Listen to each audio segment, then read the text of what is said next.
Bismillahirrahmanirrahim. Assalamualaikum warahmatullahi wabarakatuh. Perkenalkan, nama saya Hilda Amalia dengan NIM 5050012110.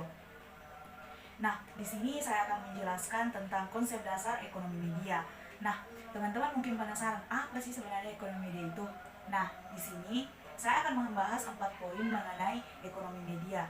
Yang pertama yaitu pengertian dari ekonomi media, dan yang kedua kekuatan yang mempengaruhi ekonomi media, dan yang ketiga perspektif mikroekonomi dan makroekonomi, dan yang keempat yaitu pengaruh industri media terhadap pendapatan negara.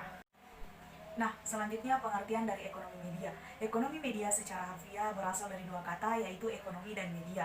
Nah, ekonomi adalah pelajaran tentang bagaimana manusia menggunakan sumber-sumber yang terbatas untuk memproduksi komoditas dan mendistribusikan kepada manusia atau sekelompok manusia lainnya. Sedangkan media bisa definisikan sebagai sarana atau peralatan atau penyebar dalam suatu proses komunikasi.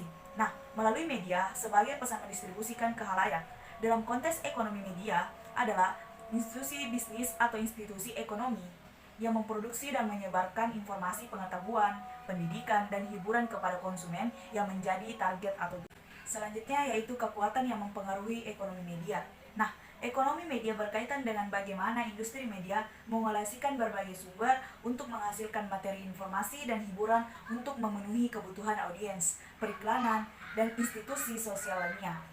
Media massa sebagai mesin penghasil berita yang sangat efektif dan dapat dipercaya dan mendatangkan keuntungan besar dari sisi ekonomi. Nah, ekonomi media mempelajari bagaimana industri media memanfaatkan sumber daya yang terbatas untuk memproduksi konten dan mendistribusikannya. Nah, yang ketiga yaitu perspektif mikroekonomi dan makroekonomi.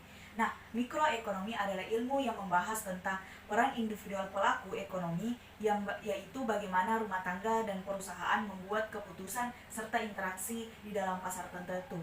Dan yang selanjutnya yaitu makroekonomi. Makroekonomi sendiri merupakan cabang ilmu dari ilmu ekonomi seputar ekonomi secara keseluruhan, termasuk kinerja, perilaku, hingga proses pengambilan keputusan.